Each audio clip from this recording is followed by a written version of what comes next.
Ini detail dari kegiatan pokok kita tadi. Apa saja yang tercakup di dalamnya. Lingkungan sehat, aman, dan lestari, di dalamnya apa aja? Pengelolaan sampah dan limbah, itu penting sekali. Pasti udah ada. Kan sudah Green Campus ya Bu? Ini adalah salah satu nih poinnya. Kalau Green Campus udah peduli dong sama lingkungannya. Kita mulai nih, jangan sampai ada sampah plastik yang tercampur baur, yang ujung-ujungnya malah merusak lingkungan kita. Kemudian sarana prasarana yang memenuhi standar keamanan, kesehatan, dan ramah disabilitas. Tadi diinfokan sama Putika, ada beberapa mahasiswa yang disabilitas.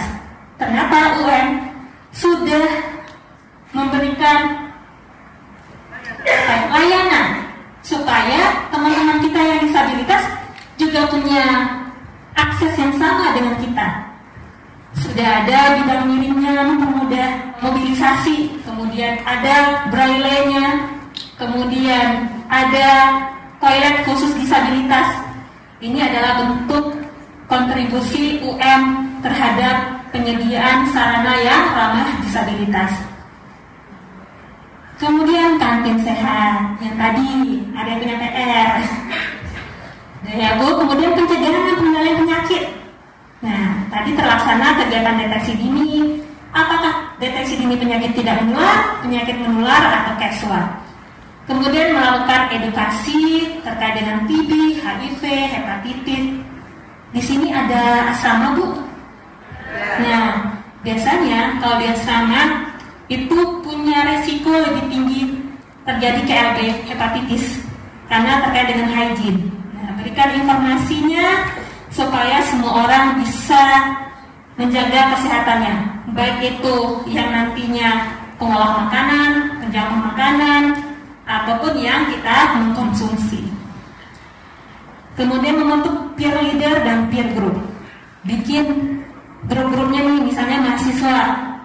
Kadang-kadang di kampus sering banget yang punya masalah kesehatan jiwa, stres sebenarnya, tapi dibiarkan begitu saja. Mungkin kedepannya kalau ada yang psikolog bisa bikin konseling. Nanti kita kan deteksi dini dulu nih, bagaimana masalah kesehatan jiwanya. Kalau ada bermasalah, teman-teman satu timnya nih bikin peer groupnya. Jadi kalau ada, kayak teman kita udah gak fokus nih, teman kita udah kelihatan murung nih, mulai peduli. Jadi nggak hanya peduli dengan nasib sendiri, lihat juga lingkungan kita, perhatikan, kemudian berikan kontribusi kita. Semakin banyak kita kontribusi baik, maka semakin banyak hal baik yang akan kita terima. Kemudian memberikan edukasi dan konseling. Tadi kalau kita udah deteksi dini, ada masalah, kita bisa konseling di poliklinik sama dokternya atau sama petugas yang terkait. Kemudian rujukan ke klinik kampus.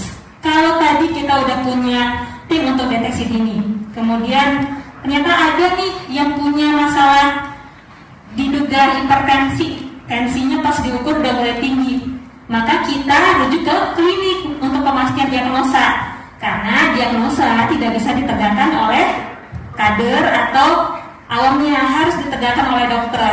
Jadi kalau pas dicek gula darah tinggi ini ternyata di atas 200, maka kita rujuk tuh ke klinik, pastikan lagi atau benar dia diabetes atau tidak.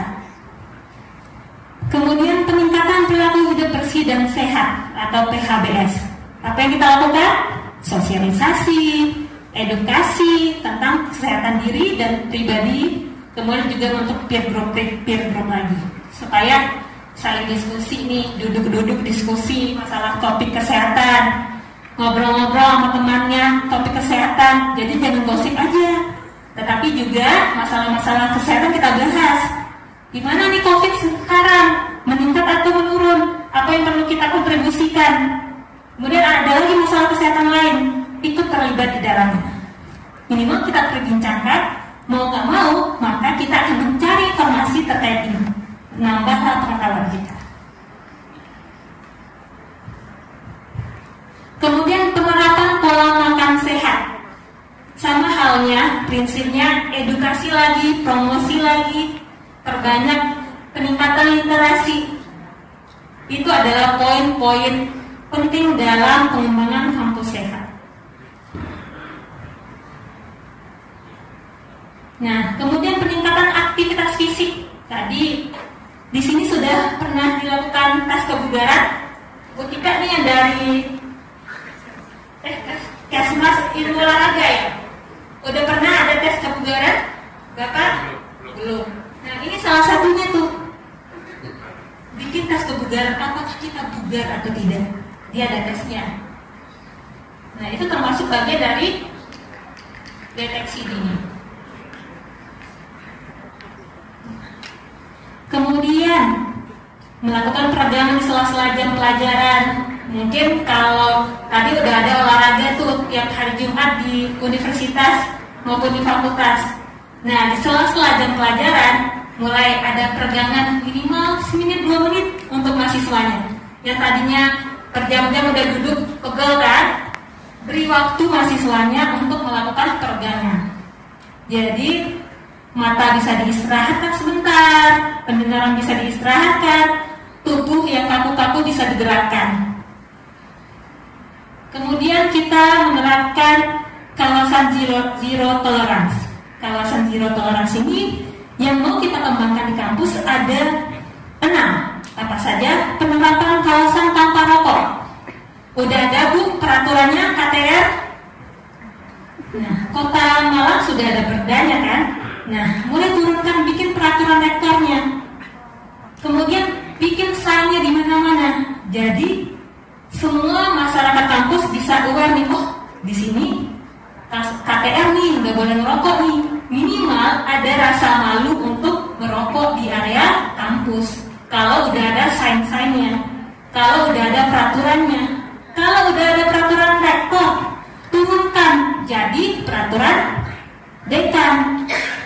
Kemudian bikin satgasnya, jadi ada yang mantau, gak hanya lepas sekedar peraturan ada, kemudian gak ada yang mantau, gak ada evaluasinya, sama saja tidak ada manfaatnya. Tapi minimal kalau udah ada peraturan, pasti ada keinginan kita untuk bergerak lebih di dalamnya. Jadi poin itu pertama pasti dukungan peraturan. Kemudian penerapan bebas alkohol, nafza, bebas perjudian, bebas kekerasan, bullying, pelecehan, sama bebas pelanggaran berkendara.